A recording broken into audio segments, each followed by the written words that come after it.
नमस्कार दोस्तों, अनंत कथा में आपका स्वागत है। मैं आज सुनाने जा रही हूँ मुंशी प्रेमचंद की कहानी अमावस्या की रात्रि। दीपावली की संध्या थी। श्रीनगर के घूरों और खंडहरों के भी भाग्य चमक उठे थे। कस्बे के लड़के और लड़कियां श्वेत थालियों में दीप लिए मंदिर की ओर जा रही थीं।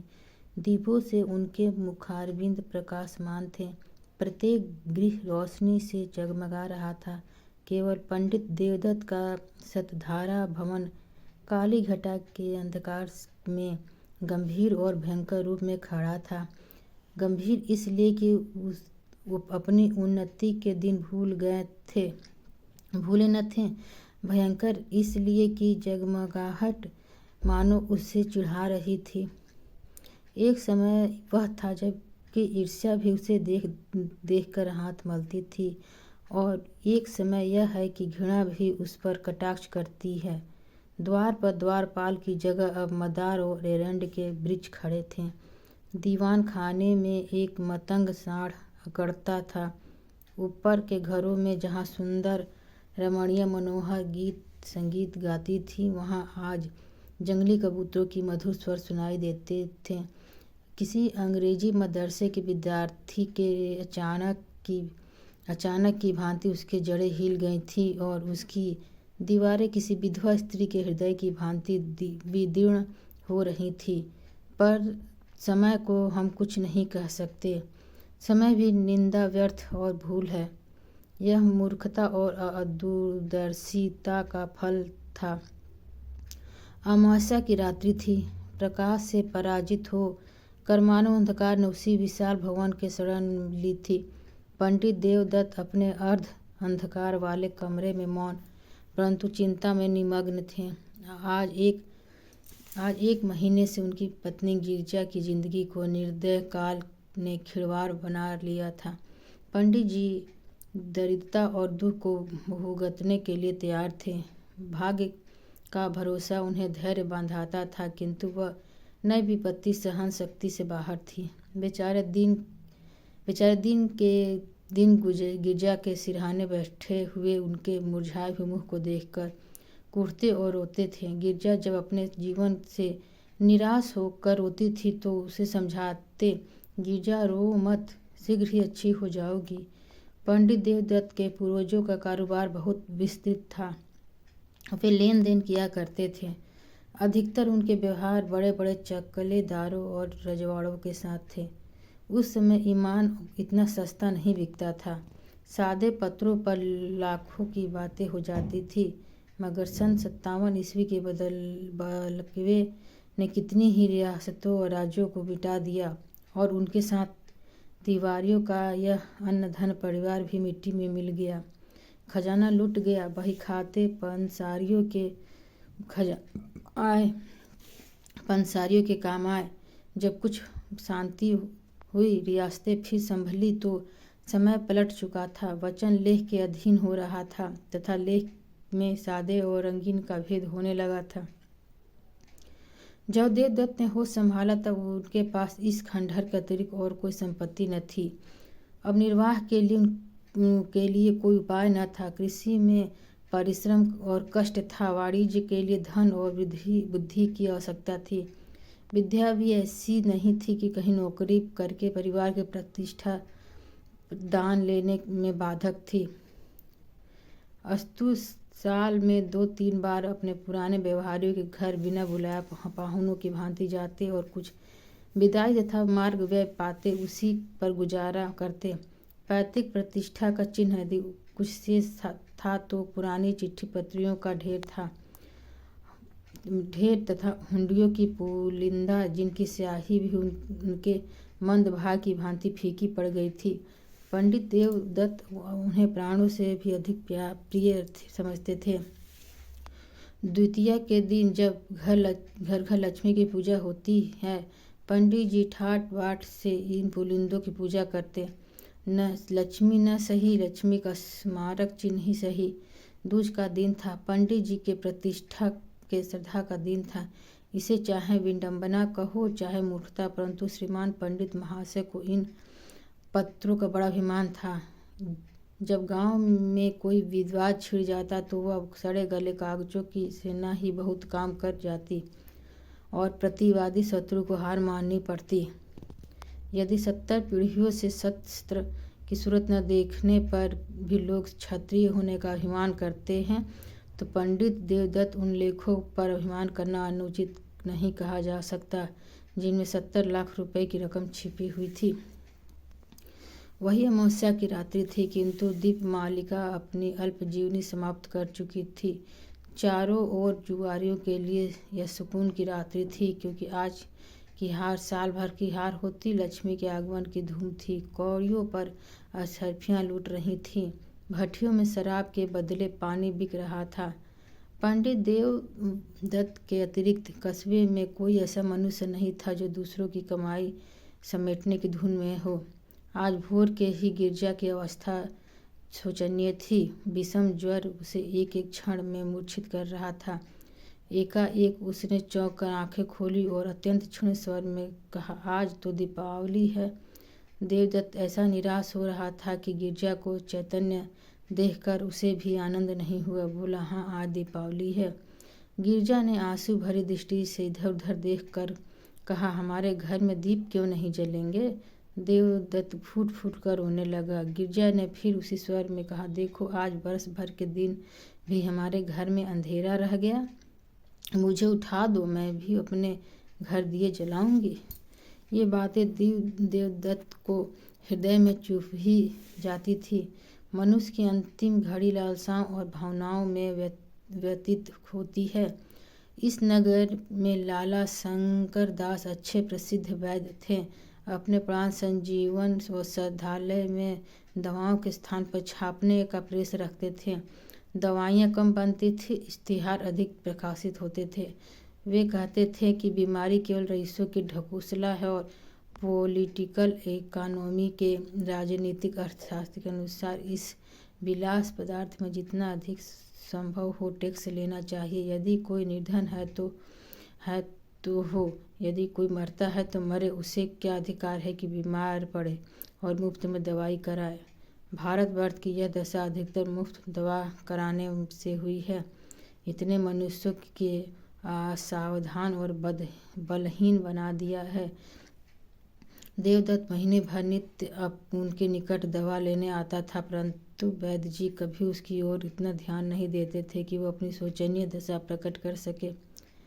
वैद्य जी ने हृदय के कोमल भाग तक पहुंचने के लिए देवदत्त ने बहुत कुछ हाथ पैर चलाए। वह आँखों में आंसू भरे आता, किंतु वैद्य जी का हृदय ठोस था, उनमें कोमल भाव ही न था। वही अमावस्या की डरावनी रात्रि थी। गगन मंडल में तारे आधी रात के बीतने पर और भी अधिक प्रकाशित हो रहे थे, मानो श्रीनगर की बुझी हुई दीपावली पर कटाक्ष युक्त आनंद के साथ मुस्कुरा रहे थे। देवदत्त बेचैनी की दशा में गिरजा के सिरहाने से उठे और वैद्य जी के मकान की ओर चले। वे जानते थे कि लाला जी बिना फीस लिए कदापि नहीं आएंगे, किंतु हताश होने पर भी आशा पीछा नहीं छोड़ती। देवदत्त कदम आगे बढ़ाते चले जाते थे।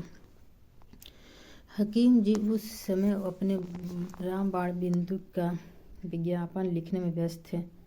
उनके विज्ञापन की भावप्रद भाषा और आकर्षण शक्ति देखकर नहीं कह सकते कि वैद्य शिरोमणि थे या सुलेखक विद्यावारिधि।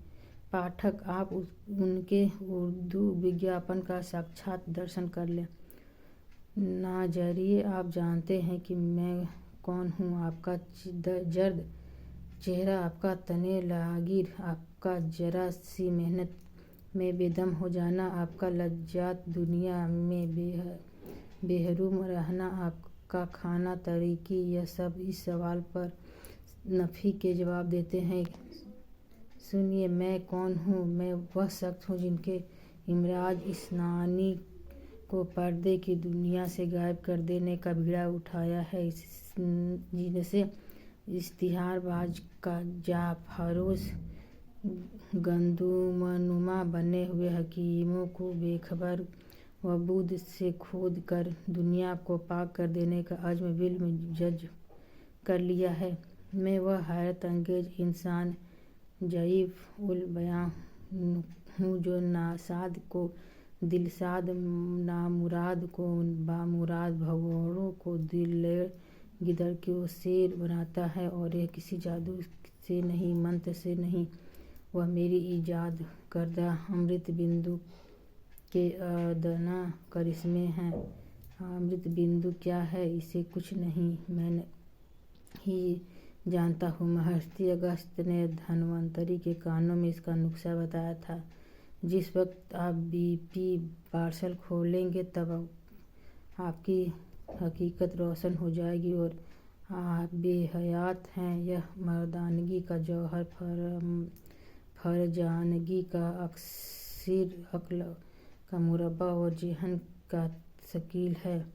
अगर बरसों की मुशायराबाजी ने भी आपको शायर नहीं बनाया, अगर सबे रोज़ के अरंट पर भी आप इम्तिहान में कामयाब नहीं हो सके, अगर दलालों की खुशामद और मुवक्किलों की नज़रबंदी के बावजूद भी आप अहाते अदालत में भूखे कुत्ते की तरह चक्कर लगाते हैं, फिर अगर आप गला फाड़ फाड़ चीखने, मेज पर हाथ पैर पटकने पर भी अपनी तकरीर से कोई असर पैदा नहीं कर सकते, तो आप अमृत बिंदु का इस्तेमाल कीजिए।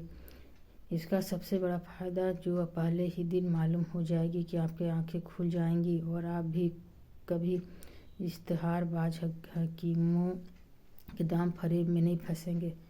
वैद्य जी इस विज्ञापन को समाप्त कर उस स्वर में पढ़ रहे थे। उनके नेत्र में उचित अभिमान और आशा झलक रही थी। इतने में देवदत्त ने बाहर से आवाज़ दी, वैद्य जी बहुत खुश हुए। रात के समय उनकी फीस दुगनी थी। लालटेन लिए बाहर निकले तो देवदत्त वो टैगोर के पैरों पर लिपट गया और बोला, वैद्य जी इस समय बहुत मुझ पर दया कीजिए। गिरजा अब कोई सयात की पाहुनी है। अब आप ही उसे बचा सकते हैं। यो तो मेरे भाग में जो लिखा है वही हुआ, किंतु इस समय तनिक चल कर आप देख ले तो मेरे दिल को दाह मिट जाएगा। मुझे धैर्य हो जाएगा कि उसके लिए मुझे जो कुछ कर सकता था मैंने किया। परमात्मा जानता है कि मैं इस योग्य नहीं हूँ कि आपकी सेवा कर सकूँ, किंतु जब तक जीऊँगा आपका यश गाऊँगा और आपके इशारे पर गुलाम बना रहूँगा। हकीम जी को पहले कुछ तरस आया, किंतु वह जुगनू की चमक तो शीघ्र ही स्वार्थ के विशाल अंधकार में विलीन हो गई। वही अमावस्या की रात्रि थी। वृक्षों का सन्नाटा छा गया। जीतने वाले अपने बच्चे को नींद से जगाकर इनाम देते थे। हारने वाले अपनी रुष्ट और क्रोधित स्त्री से क्षमा के लिए प्रार्थना कर रहे थे। इतने में घंटी के लगातार शब्द वायु के अंधकार को चीरते हुए कानों में आने लगी। उनकी सुहावनी ध्वनि इस निस्तब्ध अवस्था में अत्यंत भली प्रतीत हो रही थी। यह शब्द समीप हो गए और अंत में पंडित देवदत्त के समीप आकर उस खंडहर में डूब गया। पंडित जी उस समय निराशा के अथाह समुद्र में गोते खा रहे थे। सो के इस योग्य भी नहीं थे कि प्राणों से भी अधिक प्यारी। वही अमावस्या की रात्रि थी। वृक्षों का सन्नाटा छा गया था।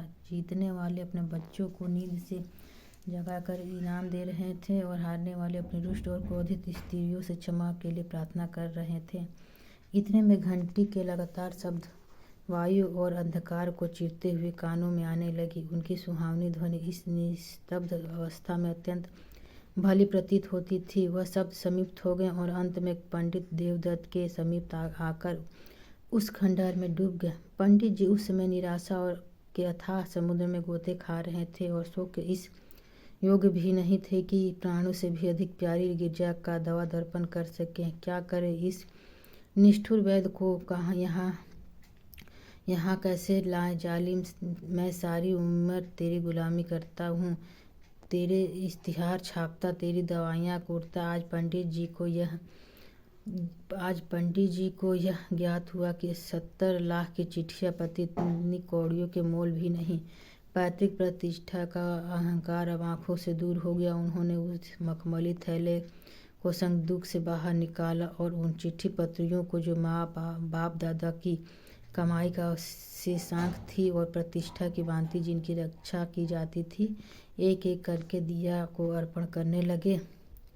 जिस तरह सुख और आनंद से पालित शरीर चिता की भेंट हो जाती है, उसी प्रकार वह कागजी पुतलियाँ भी उस प्रज्वलित दिया को धधकाते हुए मुंह का ग्रास बनती थी। इतने में किसी ने बाहर से पंडित जी को पुकारा। उन्होंने चौंक कर सिर उठाया। वे नींद से अंधेरे में टटोलते हुए दरवाजे तक आए। देखा कई आदमी हाथ में मशाल लिए हुए खड़े हों और एक हाथी अपने सूंड से उन एरंड के वृक्षों को उखाड़ रहा था जो द्वार पर द्वारपालों की भांति खड़े थे। हाथी पर एक सुंदर युवक बैठा है जिसके सिर पर केसरिया रंग की रेशमी पाग है। माथे पर अर्धचंद्राकार चंदन भाले की तरह तनी हुई नोकदार मूछें, मुखारबिंद से प्रभाव और प्रकाश टपकता हुआ कोई सरदार मालूम पड़ता था। उसका कलीदार अंगरखा और चुनावदार पैजामा, कमर से लटकती हुई तलवार और गर्दन में सुनहरे कंठे और जंजीर उनके सजीले शरीर पर अत्यंत शोभा पा रहे थे। पंडित जी को देखते ही उसने रबाक पर पैर रखा और नीचे उतरकर उनकी वंदना की। उसके इस विनती भाव से कुछ लज्जित होकर पंडित जी बोले, आपका आगमन कहाँ से हुआ? नवयुवक ने बड़े नम्र शब्दों में जवाब दिया। उनके चेहरे से भल मनसाहत बरसती थी। मैं आपका पुराना सेवक हूँ। दास का घर राजनगर में है। मैं वहाँ एक जागीरदार हूँ। मेरे पूर्वजों काव्य पूर्वजों से बड़े अनुग्रह किए थे कि मेरी इस समय जो कुछ प्रतिष्ठा तथा संपदा है, सब आपके पूर्वजों की कृपा है और दया का परिणाम है। मैंने अपने अनेक स्वजनों से आपका नाम सुना था और मुझे बहुत दिनों से आपके दर्शनों की आकांक्षा थी। आज वह सुअवसर भी मिल गया। अब मेरा जन्म सफल हुआ। पंडित देवदत्त की आंखों में आंसू भर आए। पैतृक प्रतिष्ठा का अभिमान उनके हृदय का कोमल भाग था। वह दीनता जो उनके मुख पर छाई हुई थी थोड़ी देर के लिए विदा हो गई। वे गंभीर भाव धारण करके बोले, यह आपका अनुग्रह है जो ऐसा कहते हैं, नहीं तो मुझ जैसे कपूत में इतनी भी योग्यता नहीं जो अपने उन लोगों के संतति कह सकूं। इतने में नौकर ने आंगन में फर्श बिछा दिया। दोनों आदमी उस आंगन में बैठकर बातें होने लगी। वे जिनका प्रत्येक शब्द पंडित जी के मुख को इस तरह प्रफुल्लित कर रहा था, प्रातः काल की वायु फूलों को खिला देती है। पंडित जी के पितामह ने नवयुवक ठाकुर के पितामह को 2500 रुपये कर्ज दिए थे। ठाकुर अब गया में जाकर अपने पूर्वजों का श्रद्धा करना चाहता था, इसलिए जरूरी था कि उनके जिम्मे जो कुछ ऋण हो उसकी एक एक कौड़ी चुका दी जाए। ठाकुर को पुराने बही खाते में ऋण दिखाई दिया। 25 और 75 हजार हो चुके हैं। 25 के 75 हजार हो चुके हैं। वही ऋण चुका देने के लिए ठाकुर आया था। धर्म ही वह शक्ति है जो अंतःकरण और ओजस्वी विचारों को पैदा करती है। हाँ, इस विचार को कार्य में लाने के लिए पवित्र और बलवान आत्मा की आवश्यकता है, नहीं तो वही विचार क्रूर और पापमय हो जाते हैं। अंत में ठाकुर ने कहा, आपके पास तो वे चिट्ठियाँ होंगी।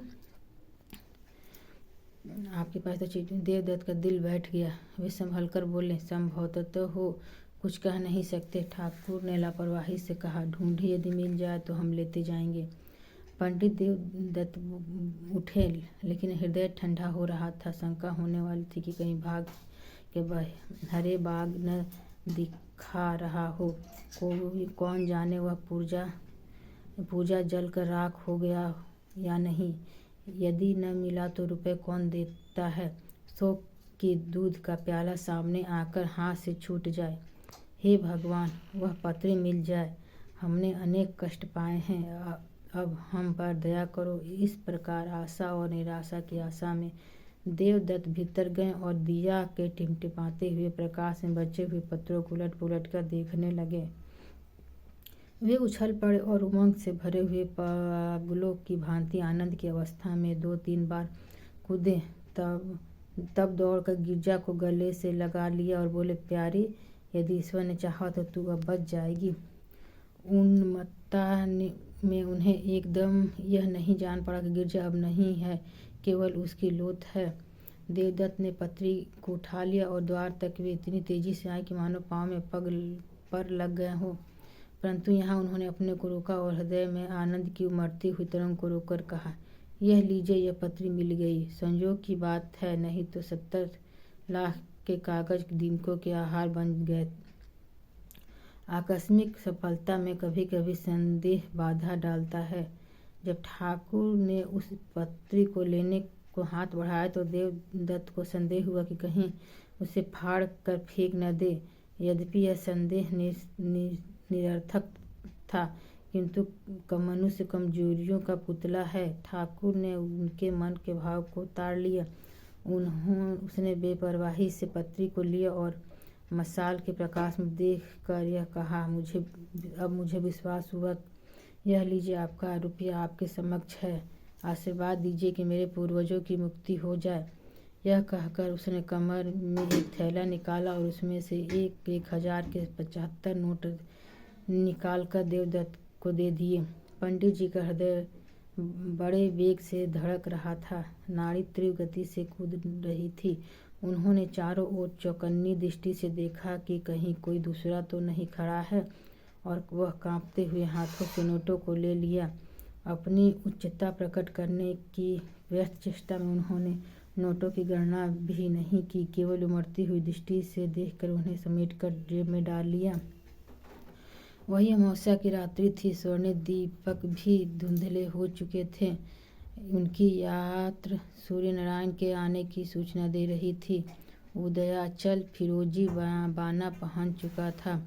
स्थानांचल में भी हल्के श्वेत रंग की आभा दिखाई दे रही थी। पंडित देवदत्त ठाकुर को विदा करके वह चले। उस समय उनकी हृदय उदारता और निर्मल प्रकाश के प्रकाशित हो रहा था। कोई प्रार्थी उस समय उनके घर से निराश नहीं जा सकता था। सत्यनारायण की कथा धूमधाम से सुनने का निश्चय कर चुका था। गिरजा के लिए नए कपड़े और गहने का उपचार ठीक हो गए। अंततः पूर्व में उन्होंने शालिग्राम के सम्मुख मनसा वाचा कर्मणा सिर झुकाया और शेष चिट्ठी पत्रियों को समेटकर उसी मखमली थैले में रख दिया। किंतु अब उनका यह विचार नहीं था कि संभवतः उन मुर्दों में कोई जीवित भी हो उठे, वरन जीविका में निश्चिंत हो अब पैतृक प्रतिष्ठा पर अभिमान कर सकते थे। उस समय वे धैर्य और उत्साह के नशे में मस्त थे। बस अब मुझे जिंदगी में अधिक संपदा की जरूरत नहीं। ईश्वर ने मुझे इतना दे दिया कि इतने में मेरी और गिरजा की जिंदगी आनंद से कट जाएगी। उन्हें क्या खबर थी कि गिरजा की जिंदगी पहले कट चुकी है। उनके दिल में यह विचार गुदगुदा रहा था कि जिस समय गिरजा इस आनंद को सुनेगी उस समय अवश्य उठ बैठेगी। चिंता और कष्ट ही उनकी ऐसी दुर्गति बना दी, जिसे भरपेट कभी रोटी नसीब न हुई, जो कभी निराश धैर्य और निर्धनता के हृदय विदारक बंधन से मुक्त न हुई। उनकी दशा इसके सिवा और ही क्या हो सकती थी। यह सोचते हुए गिरजा के पास गए और आहिस्ता से हिलाकर बोले, गिरजा, आंखें खोलो, देखो ईश्वर ने तुम्हारी विनती सुन ली है। हमारे ऊपर दया की कैसी तबीयत है। किंतु जब गिरजा तनिक भी न मिनकी तब उन्होंने चादर उठा दी और उनके मुंह की ओर देखा। हृदय से एक करुणात्मक ठंडी आह निकली। वे वहीं सिर थाम कर बैठ गए। आँखों से शोणित सी बूंदें सी टपक पड़ी। आह, यह क्या संपदा इतने महंगे मूल्य पर मिली है क्या? परमात्मा के दरबार से मुझे इस प्यारी जान का मूल्य दिया है। ईश्वर तुम खूब न्याय करते हो। मुझे गिरजा की आवश्यकता है, रुपयों की नहीं, आवश्यकता नहीं। यह सौदा बड़ा महंगा है। अमावस्या की अंधेरी रात गिरजा के अंधकार में जीवन की भांति समाप्त हो चुकी थी। खेतों में हल चलाने वाले किसान ऊंचे और सुहावने स्वर में गा रहे थे। सर्दी से कांपते हुए बच्चे सूर्य देवता की ओर बाहर निकलने की प्रार्थना कर रहे थे। पनघट पर गांव की अलबेली स्त्रियां जमा हो गई थीं, पानी भरने के लिए नहीं, हंसने के लिए।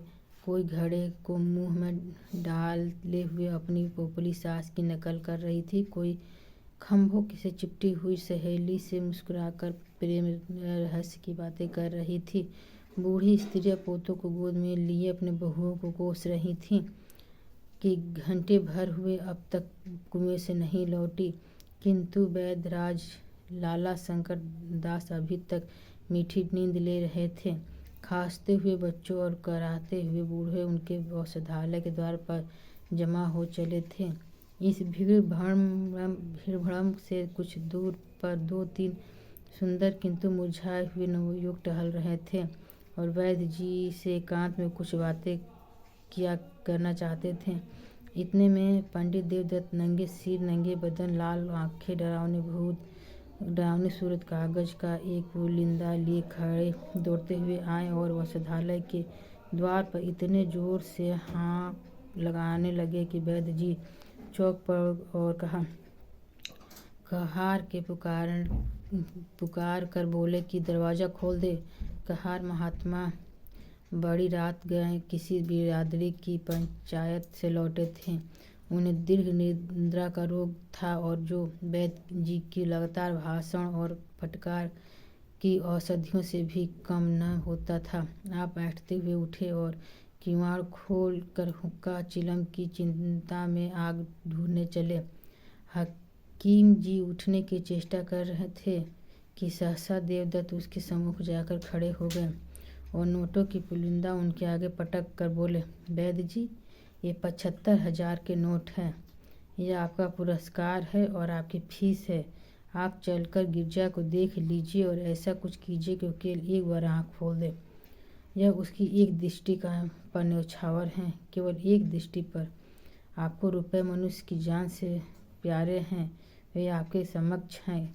मुझे गिरजा की एक चितवन इन रुपयों से कई गुना प्यारी है। वैद्य जी ने लज्जामय सहानुभूति से देवदत्त की ओर देखा और केवल इतना कहा, मुझे अत्यंत शोक है, सदैव के लिए तुम्हारा अपराधी हूँ, किंतु तुमने मुझे शिक्षा दे दी। ईश्वर ने चाहा तो ऐसी भूल कदापि नहीं होगी। मुझे शोक है, सचमुच है। वे बातें वैद्य जी के अंतःकरण से निकलती थी। अगर ये कहानी आप लोगों को अच्छी लगे तो कृपया लाइक एवं सब्सक्राइब जरूर करें।